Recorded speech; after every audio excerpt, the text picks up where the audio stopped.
मेरी बेटी लाखों में एक थी। उसके लिए वकील और डॉक्टर के रिश्ते आते थे, लेकिन वो जिद लगाकर बैठी थी कि उसे ऐसे इंसान से शादी करनी है जो असामान्य हो, वो हाथ या पाँव से लंगड़ा हो। लेकिन मैं अपनी बेटी को लेकर बहुत परेशान थी। मैं बूढ़ी हो चुकी थी, इसलिए अपनी बेटी की शादी करना चाहती थी। मैंने अपनी बेटी की शादी एक हाथ-पाँव से लंगड़े आदमी से ही कर दी। शादी के बाद मेरी बेटी बहुत ही खुश थी, लेकिन एक दिन मेरा मरा हुआ पति मेरे सपने में आया और कहने लगा कि अपनी बेटी को बचा लो। लेकिन मैं उसको बिना कुछ कहे ही बेटी के ससुराल चली गई और वहाँ जाकर तो मेरे रोंगटे खड़े हो गए, क्योंकि मेरा दामाद तो मेरी बेटी के साथ मेरी बेटी सुषमा के लिए एक डॉक्टर का रिश्ता आया था। और यह बात मेरे लिए बहुत ही खुशी की बात थी, क्योंकि हम जिस छोटे से मोहल्ले में रहते थे, वह सालों बाद ही कोई भूला-भटका रिश्ता आता था।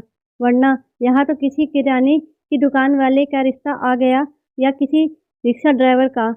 हम जैसे लोगों के लिए ये रिश्ते भी बुरे नहीं लगते, लेकिन मैं अपनी बेटी के लिए बहुत ही खास रिश्ता ढूँढ रही थी, क्योंकि मेरी बेटी लाखों में थी और बहुत ही सुंदर थी।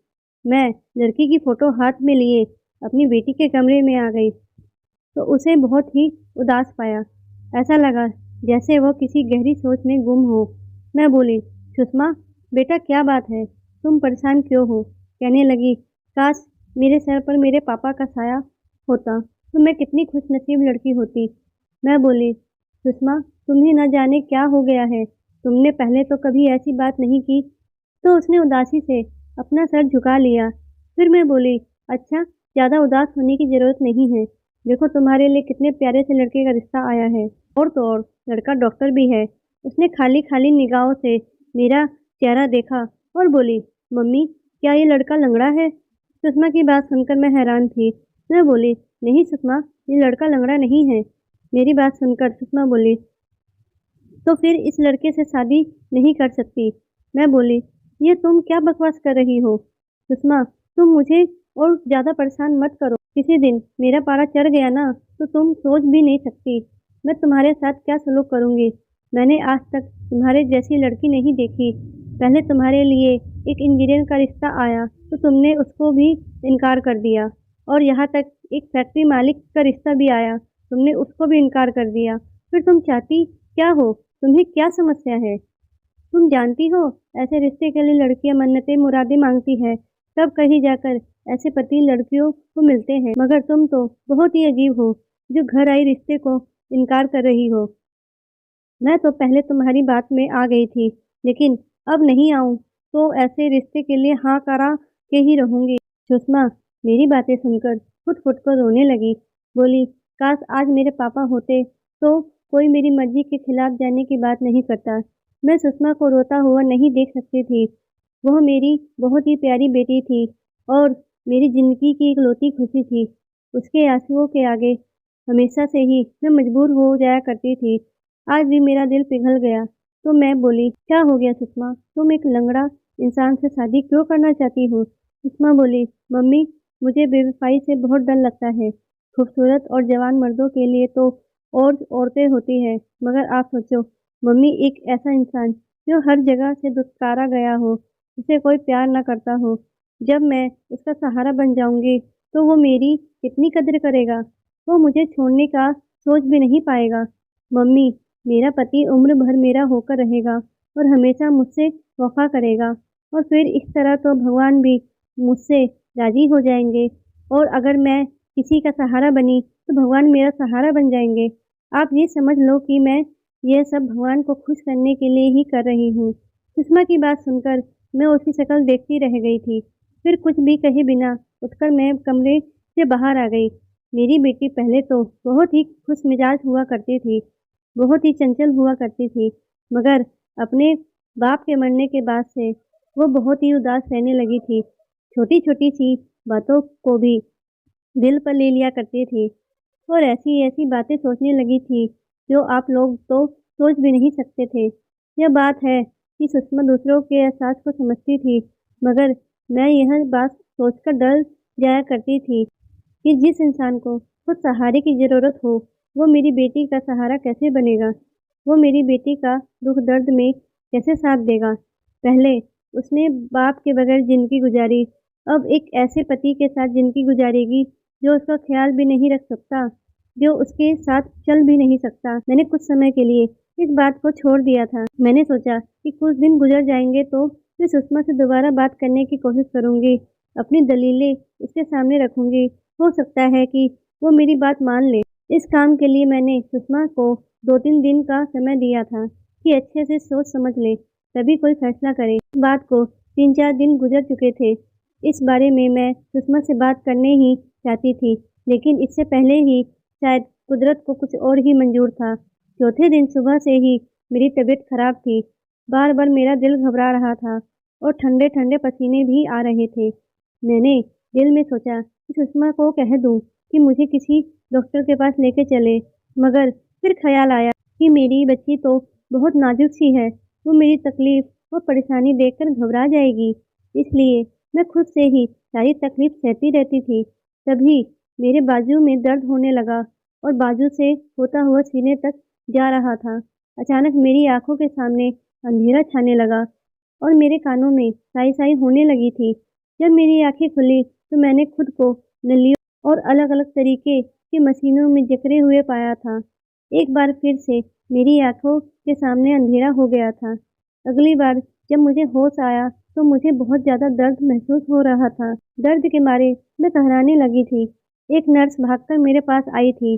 उसने मुझे दर्द का इंजेक्शन लगा दिया था। तब मैं बोली, मेरी बेटी सुषमा कहाँ है? तो नर्स ने कहा कि मैं अभी आपकी बेटी को बुलाती हूँ।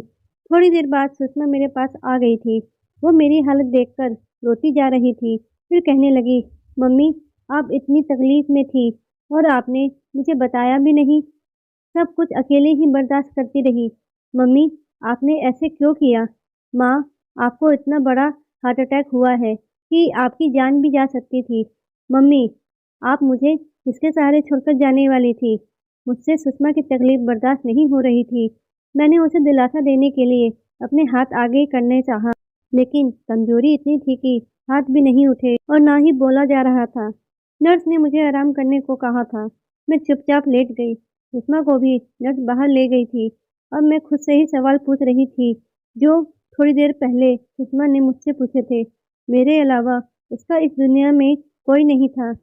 यह तो भगवान की कृपा थी कि उसने मुझे अपनी कृपा से दोबारा ज़िंदगी दे दी।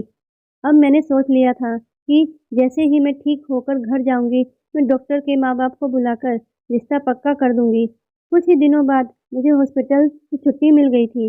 डॉक्टर ने ज़्यादा ध्यान रखने को बोला था और यह भी कहा था, जितनी जल्दी हो सके अपनी ओपन हार्ट सर्जरी करवा ले। मगर मेरी सोच अभी इन चीज़ों की तरफ नहीं जा रही थी। मैं अपनी बेटी का घर बसा हुआ देखना चाहती थी। मुझे घर आए हुए पूरे 2 दिन हो चुके थे। सुषमा ने मेरी इतनी सेवा की थी कि मैं उसके लिए हर दम दुआएँ माँगा करती थी। एक दिन मैंने सुषमा का हाथ पकड़ लिया और कहा, सुषमा, अगर मैं तुमसे कोई चीज़ माँगूँ तो तुम दोगी? उसकी आँखें भीग गईं और बोली, मम्मी, अगर आप मुझसे मेरी जान भी माँगे तो वो भी मैं आपको देने से मना नहीं करूँगी। मैं बोली, सुषमा, तुम्हारे लिए जो डॉक्टर का रिश्ता आया था, वो बहुत ही अच्छे लोग हैं। लड़का भी पढ़ा-लिखा सुलझा हुआ है। मैं चाहती हूँ कि तुम्हारी शादी उस डॉक्टर से ही हो जाए और जल्द से जल्द तुम्हारा घर बस जाए। मैं तुम्हें यूँ बेसहारा छोड़कर मरना नहीं चाहती। मेरी बात सुनकर सुषमा के चेहरे का रंग फीका पड़ गया। मम्मी, मैंने आपसे सिर्फ़ एक चीज़ माँगी है। मुझे अपने होने वाले पति से कोई भी मतलब नहीं है। मैं तो बस यही चाहती हूँ कि मेरा होने वाला पति लंगड़ा हो। क्या आप मेरी इतनी सी ख्वाहिश भी पूरी नहीं कर सकती? वैसे तो हर वक़्त मेरी मोहब्बत का दम भरती रहती है। मैं बोली, सुषमा, तुम्हारी फ़रमाइश और ख्वाहिश बेतुकी है। मैं अपने इतनी खूबसूरत इकलौती बेटी की शादी एक लंगड़े इंसान के साथ नहीं कर सकती।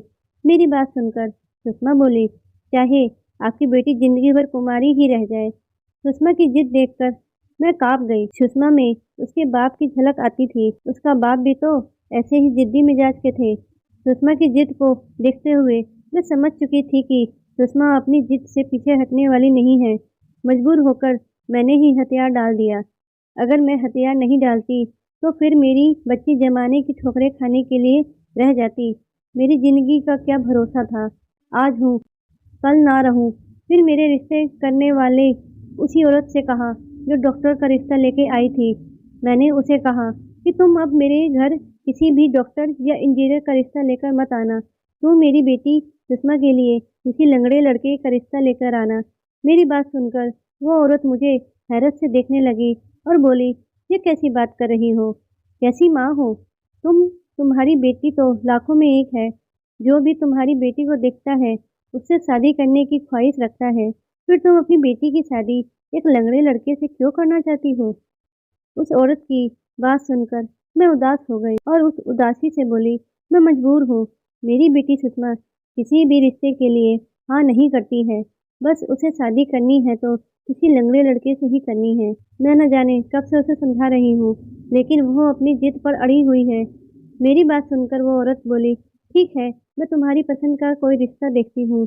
मैंने उस औरत को कुछ पैसे पकड़ा दिया और वह औरत चली गई। जब सुषमा को पता चला कि मैंने उसकी बात मान ली है और उस रिश्ते वाली औरत से कह दिया है कि किसी लंगड़े लड़के का रिश्ता ढूंढने के लिए, तो सुषमा बहुत ज़्यादा खुश हो गई।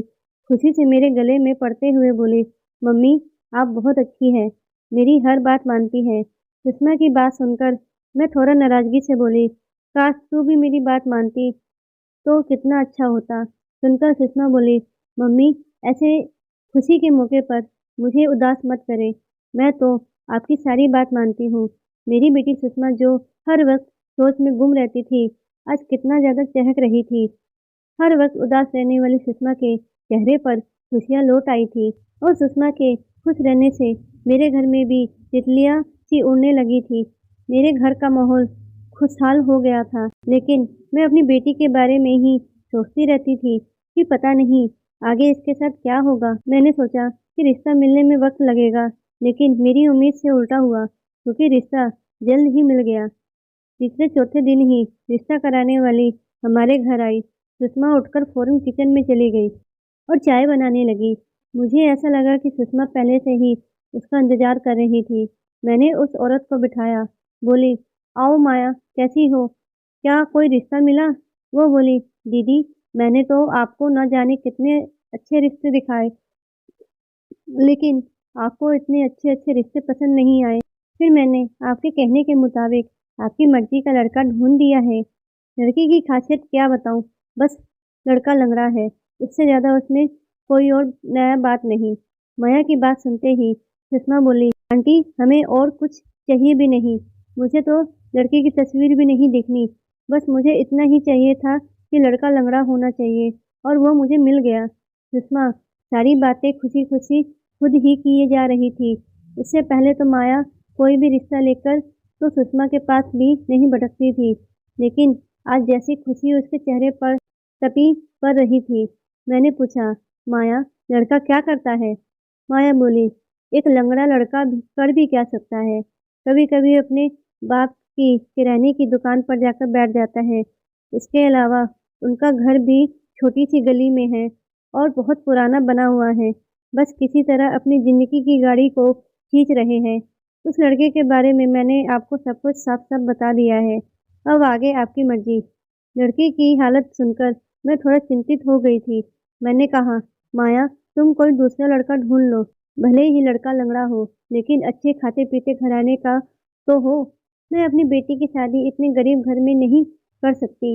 ये बात सुनकर सुषमा बोली, नहीं नहीं आंटी, मेरे लिए दूसरा रिश्ता ढूँढने की कोई ज़रूरत नहीं है। आप इसी लड़के से मेरी शादी करवा दें। आप कल ही उन लोगों को यहाँ बुलाकर बात पक्की कर दो।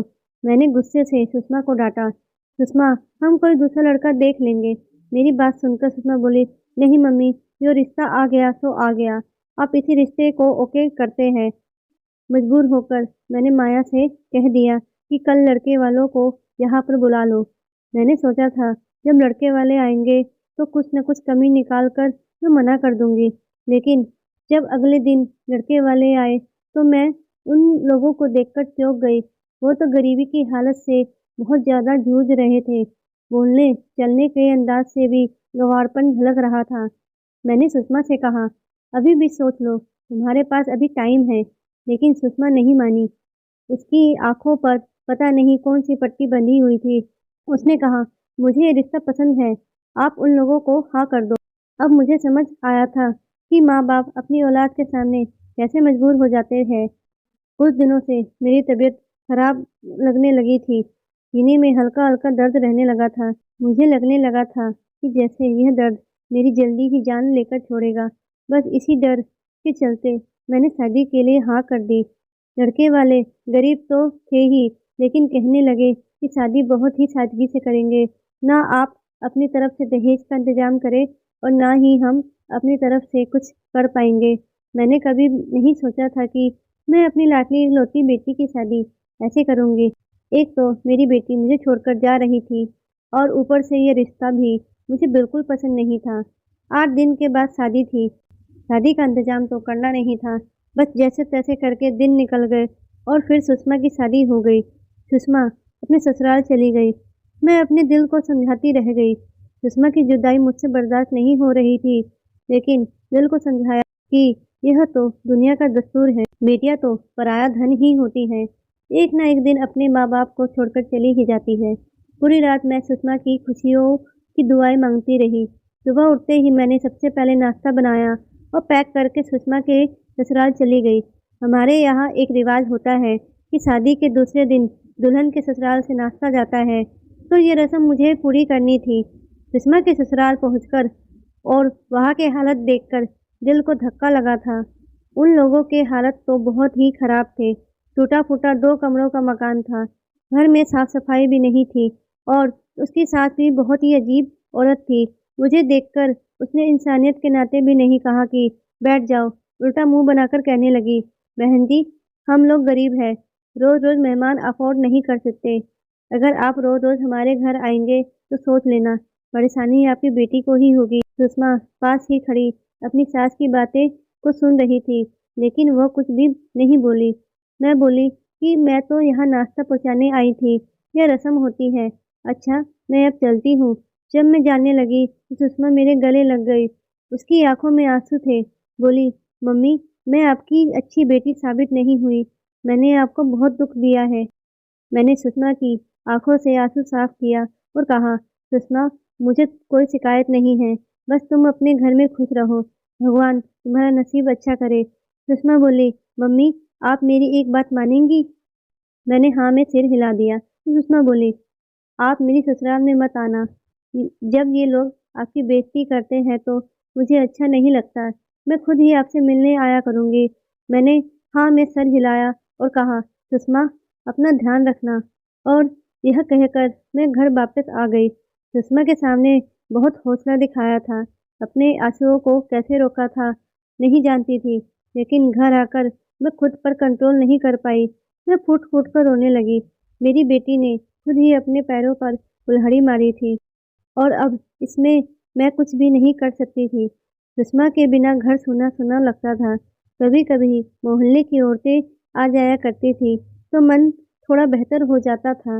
मोहल्ले की औरतें कहती हैं कि तुम भी बाहर निकला करो, हमारे घर भी आया करो, मन थोड़ा अच्छा रहेगा। सुषमा की शादी को 4 दिन हो चुके थे, लेकिन सुषमा मुझसे मिलने नहीं आई थी। सुषमा से मिलने के लिए मेरा दिल बहुत बेचैन हो रहा था, लेकिन मैं उसके ससुराल नहीं जाना चाहती थी। मैं अपनी बेइज़्ज़ती सह सकती थी, लेकिन अगर मेरी बेटी के लिए मुश्किल खड़ी होती, तो ये मुझसे बर्दाश्त नहीं होता और यही सोचकर मैं रुक जाती थी। मैं सुषमा के ख़्यालों में ही गुम थी कि तभी दरवाज़े पर हल्की-सी दस्तक हुई और दरवाज़ा खोलकर सुषमा अंदर आ गई। सुषमा को देखकर मैं खुशी से फूले नहीं समाई थी। मैंने जल्दी से आगे बढ़कर उसे गले लगा लिया। वो भी मुझसे लिपट गई थी। खुशी से चिढ़ते हुए बोली, मम्मी, आपकी बहुत याद आ रही थी, इसलिए आपसे मिलने चली आई। मैंने कहा, सुषमा, मुझे भी तुम्हारी बहुत याद आ रही थी, लेकिन मैं तुम्हारी सास की वजह से तुम्हारे घर नहीं आई थी। वो बोली, आपने बहुत अच्छा किया, क्यों आप नहीं आई, क्योंकि मेरी सास बहुत अजीब औरत है। उसे मेहमान अपने घर में बिल्कुल पसंद नहीं है।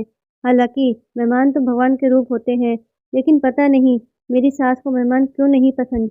मेरी सास तो मेरे साथ भी अच्छी नहीं थी, लेकिन अब धीरे-धीरे उनका रवैया मेरे साथ अच्छा होता जा रहा है और मेरे पति के तो क्या कहें, वो मुझसे बहुत मोहब्बत करता है। कहता है कि भगवान के सामने जितना माथा टेकूँ कम है कि मुझे तुम जैसी पत्नी मिली।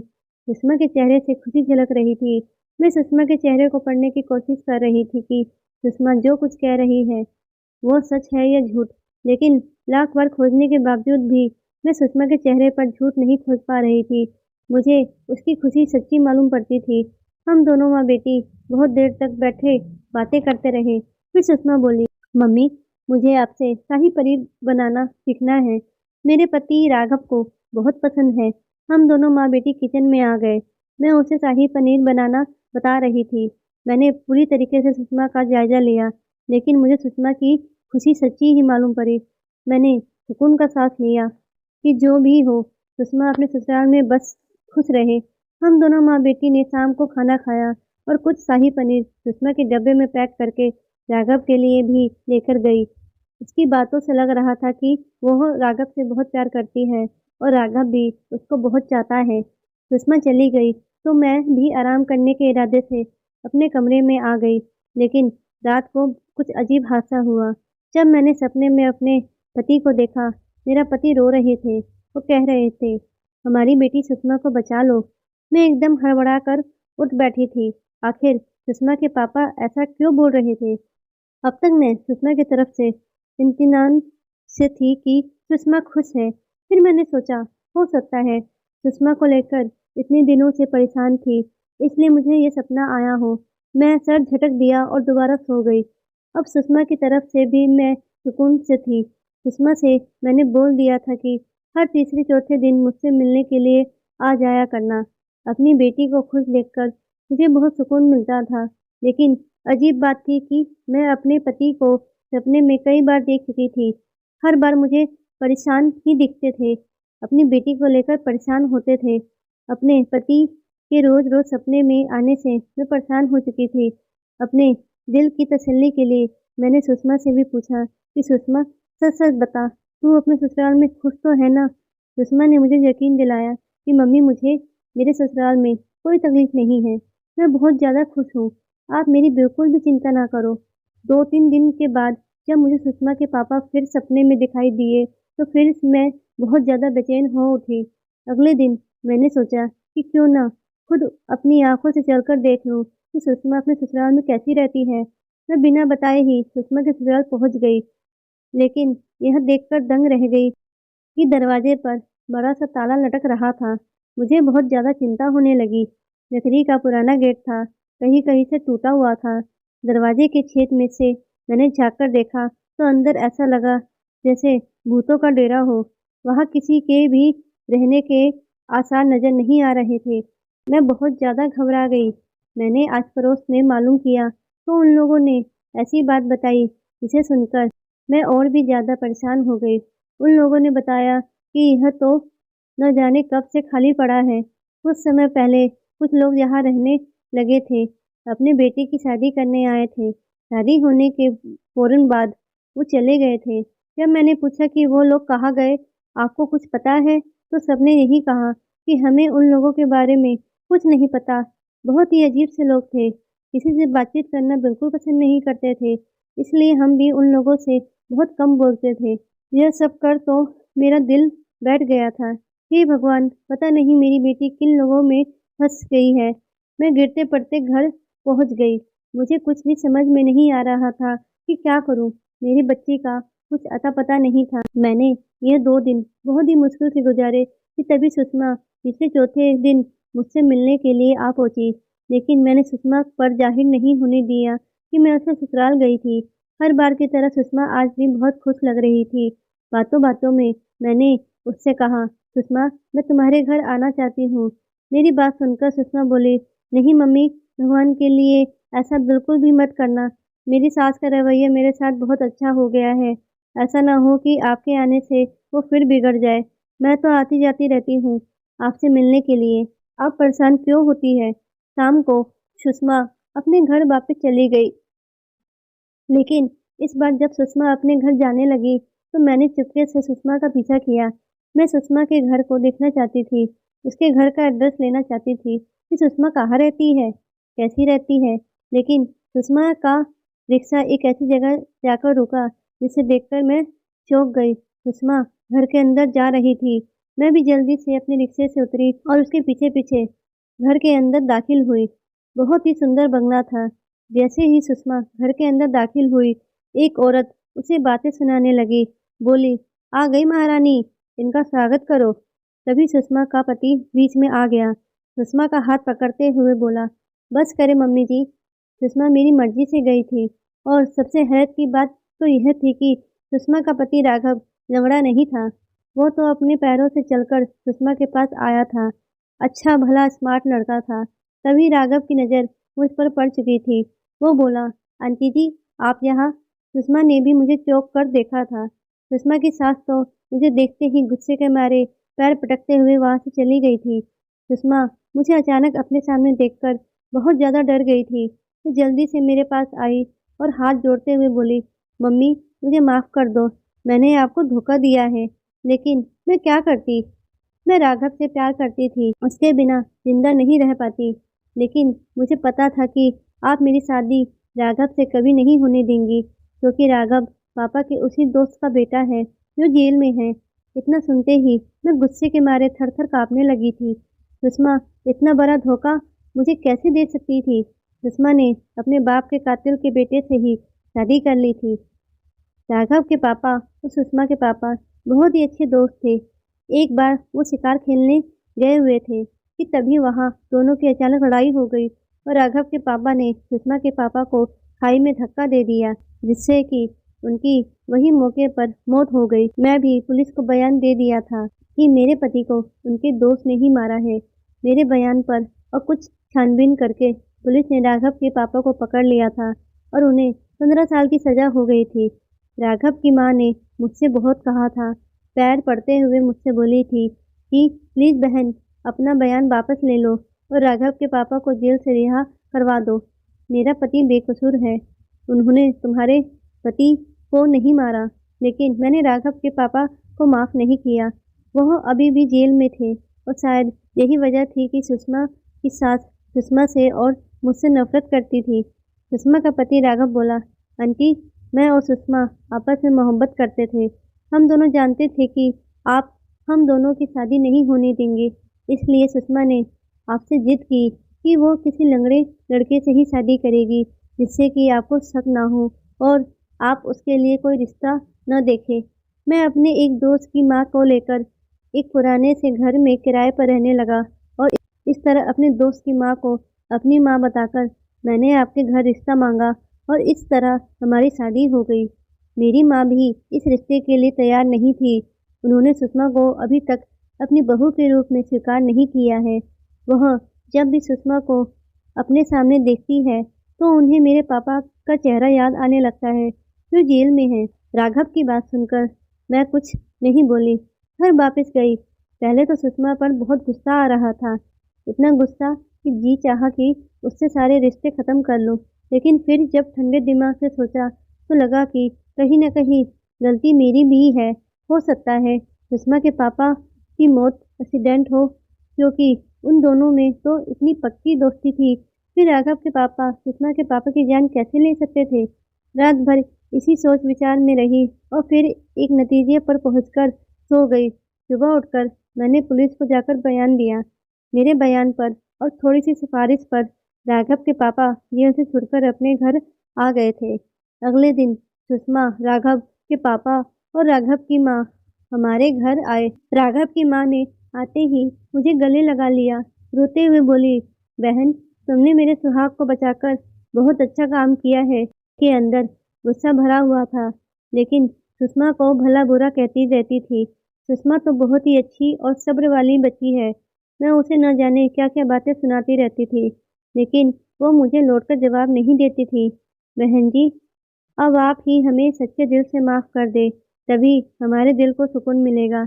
राघव के पापा ने भी माफ़ी मांगी, लेकिन मैंने उन्हें रोक दिया कि माफ़ी मांगने की कोई ज़रूरत नहीं। शायद मुझे यह काम बहुत पहले कर देना चाहिए था, बल्कि उल्टा आप लोग मुझे माफ़ करें, जो मैंने आपको इतना परेशान किया। मेरी वजह से आपको इतने साल जेल में रहना पड़ा। बस अब हमारे बच्चे आपस में खुश रहे और हमें क्या चाहिए। सबने गर्दन हिलाई, सबके चेहरे पर खुशियाँ ही खुशियाँ थी। मैंने आगे बढ़कर सुषमा को गले लगा लिया। राघव को अपने दामाद के रूप में और सुषमा की सास ने उसे अपनी बहू के रूप में खुशी-खुशी स्वीकार कर लिया था।